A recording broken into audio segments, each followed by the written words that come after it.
डॉली, तेरी शादी को कितने दिन हो गए, अभी तक तुझे ढंग से रोटी बनानी नहीं आई। ये क्या जली जली सी रोटी बना रखी है, टेढ़ी मेढ़ी सी, इसको कौन खाएगा? मम्मी जी, मैं पूरी कोशिश करती हूँ गोल रोटी बनाने की और रोटी मेरे से जले भी ना, लेकिन मैं बना ही नहीं पाती ढंग से रोटी। वाह भाई वाह, ये थोड़ी ना कोई बात हुई।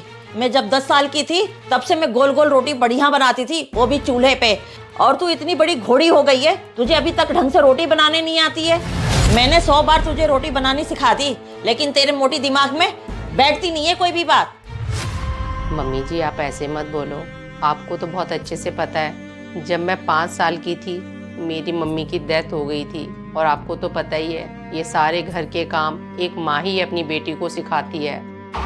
तू हमेशा एक ही बात रटते रहती है कि मेरी मम्मी मुझे कुछ नहीं सिखा पाई, कुछ नहीं सिखा पाई। अपने आप से तो सीख सकती है। मम्मी जी, मैं खुद से कोशिश करती तो हूँ। मेरे पापा ने कभी भी मुझसे कुछ भी काम नहीं करवाया, क्योंकि उनको यही लगता था कि इसके सर पे माँ का साया नहीं है, इसको कभी भी माँ की कमी महसूस ना हो। तो अब मैं सारी चीज़ें सीख रही हूँ। आप खुद देखो, रोटी में मेरे पहले से काफ़ी सुधार है। मुझे थोड़ा सा टाइम और दे दीजिए, मैं आगे से बहुत अच्छी रोटी बना लिया करूँगी। पता नहीं तू ढंग से रोटी बना पाएगी कि नहीं बना पाएगी, और राम ही जाने। घर की सफाई भी करती है, आगे आगे से ऐसे ऐसे लगा लेगी। ये घर जो चमक रहा है ना, मेरी वजह से चमक रहा है। मम्मी जी, मैं अपनी तरफ से अच्छे से घर की सफाई करती हूँ, लेकिन आपको तो मेरे हाथ की सफाई पसंद ही नहीं आती है। तुझसे तो हमेशा बहस ही करवा लो। चल छोड़ इन बातों को। और हाँ, तेरी बुआ सास आने वाली है आज, बढ़िया से मूंग की दाल का हलवा बना लेना, वो बहुत नकचड़ी है। क्या मम्मी जी, मूंग की दाल का हलवा? मम्मी जी, मैंने कभी भी मूंग की दाल का हलवा नहीं बनाया। आप ऐसा करना, मेरे साथ खड़े होके मुझे बताते रहना, मैं बना दूंगी फिर। तेरे साथ मैं किचन में खड़ी रहूंगी, इससे अच्छा मैं ना बना लूंगी। तू जा अब यहाँ से, मुझे जो बनाना होगा बना लूंगी मैं। इसे तो कोई भी काम ढंग से करना नहीं आता। पापा, मैं जितना भी कर लूं, लेकिन मेरी सास को मेरा कोई भी काम पसंद ही नहीं आता। आज मेरी बुआ सास ने आना है, मुझे बोल रही थी कि उनके लिए देसी घी का मूंग की दाल का हलवा बना लेना, लेकिन मैंने तो कभी भी मूंग की दाल का हलवा बनाया ही नहीं। मैंने यही बात मम्मी जी को कह दी, उसमें भी मम्मी जी मुझे 4 बातें सुनाने लग गई। अरे कुसुम, तूने अपने बेटे की शादी क्या की और नई बहू क्या लेके आई? तूने तो मुझे फोन करना भी छोड़ दिया। नहीं नहीं दीदी, ऐसी कोई बात नहीं। पहले मैं अकेली रहती थी तो आपसे मैं बात कर लेती थी। जब से बहू आई है, बात करते करते पता नहीं टाइम कैसे निकल जाता है, कुछ पता ही नहीं चलता है। चल ठीक है, अभी तेरी बहू है नई नई, तू कर ले उससे मन भर के बातें। 1-2 साल बाद वो अपने असली रंग दिखाएगी। दीदी, आप जैसे सोच रही हो ऐसी कोई बात नहीं है। मेरी बहू बहुत अच्छी है, दूसरी लड़कियों की तरह बिल्कुल नहीं है। मेरी बहू मेरी बहुत इज्जत करती है। रहने दे कुसुम, तू मुझे मत सिखा। मेरी भी 2-2 बहू हैं। जब नई नई आई थी ना, मेरी खूब इज्जत करती थी, और अब सीधे मुंह बात भी नहीं करती है। मैं तो तुझे यही सलाह दूंगी, तू भी अपनी बहू की लगाम खींच के रख। दीदी, मैं मुंह की कड़वी जरूर हूँ, लेकिन मैं अपनी बहू पे ज़्यादा रोक टोक नहीं करती हूँ। चलो छोड़ो इन बातों को। शादी में मज़ा आया था कि नहीं आया था? कुसुम, साफ साफ बोलूं, तुम्हारी तरफ से शादी का अरेंजमेंट तो बहुत ही बढ़िया था, पर तेरी बहू की तरफ से बहुत ही बेकार था। तुझे पता है, जो मुझे साड़ी दी थी, इतनी घटिया दी थी, मैंने तो उठा के अपनी काम वाली को दे दी। मैं तो यही कहूँगी, सारा ही अरेंजमेंट ही बेकार था उनका तो। वो क्या है ना दीदी, आपको तो अच्छी तरह से पता है, बहू की माँ नहीं है। सारा अरेंजमेंट उसके पापा ने किया था। और तो और दीदी, उसके पापा की आमदनी भी अच्छी नहीं है। जो दीदी बेचारे से बन पड़ा, वो अपनी बेटी की शादी में किया।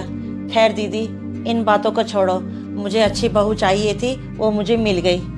आप बहू, ये लो बुआ जी, आपकी पसंद का मूंग की दाल का हलवा। मम्मी जी ने बताया था आपको मूंग की दाल का हलवा बहुत पसंद है। हाँ बहू, ये तो है, मुझे मूंग की दाल का हलवा बहुत ही पसंद है। मैंने तेरी सास को साफ साफ बोल दिया था फ़ोन करके, अपनी बहू के हाथ से मूंग की दाल का हलवा बनवा दियो, तभी मैं तेरी बहू को पास करूंगी। खा के देखती हूँ कैसा है। वाह बहू, तूने तो कमाल कर दिया, बहुत ही स्वाद हलवा बनाया तूने। बुआ जी, ये हलवा तो स्वाद होगा ही, क्योंकि ये हलवा क्या दीदी, आप हलवा खाओ ना। आप तो इससे बातें करने में लग गई हो। इसने आपके लिए हलवा बड़ी मेहनत से बनाया है। कुसुम, मेहनत से बना है तभी तो इतना स्वाद बना है हलवा। और बहू, तेरे पापा ठीक है? हाँ बुआ जी, पापा मेरे ठीक हैं। बुआ जी, आपसे एक बात कहनी थी। वो जो हमारी शादी में पापा जी ने आपको जो साड़ी दी थी ना, वो मुझे पता है थोड़ी हल्की थी, क्योंकि आपको तो पता ही है मेरी मम्मी नहीं है। जो मेरे पापा जी को समझ आई वो अपने हिसाब से ले आए। अगर वो साड़ी पसंद नहीं है आपको तो मैं आपसे हाथ जोड़ के माफ़ी मांगती हूँ। अरे बहू, तू क्यों मुझसे माफी मांग रही है? इसमें तेरा क्या कसूर? कुसुम, तेरी बहू में ना बहुत सहनशीलता है, देख के पता चलता है। ऐसी बहुएं ना बहुत किस्मत वालों को मिलती हैं। कितना अच्छा खाना बनाती है और घर को कितना साफ सुथरा रखा हुआ है। मैं तो यही कहूँगी कुसुम, तेरी बहू ना सर्वगुण संपन्न है। कुसुम, तू बहुत किस्मत वाली है कि तुझे ऐसी संस्कारी और अच्छी बहू मिली। चल, मैं हलवा खा लेती हूँ। मेरी बहू ने इतने प्यार से बनाया है, ठंडा ना हो जाए।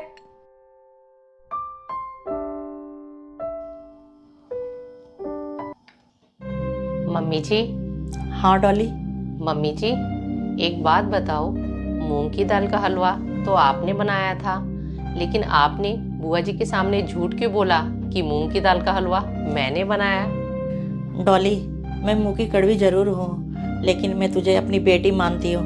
मैं ये नहीं चाहती कि तेरी 4 लोग बुराई करें। इसीलिए बेटा, मैंने बुआ जी के सामने मैंने झूठ बोला। मम्मी जी, मुझे पता है आप मुझे अपनी बहू नहीं अपनी बेटी मानते हो, इसलिए तो अपनी बेटी की तरह मुझे हर बात पे डांटते हो, रोकते टोकते हो। अगर आप ऐसे नहीं करोगे तो मैं घर के काम कैसे सीखूंगी? मम्मी जी, मैं बहुत लकी हूँ जो मुझे एक सास के रूप में माँ मिल गई।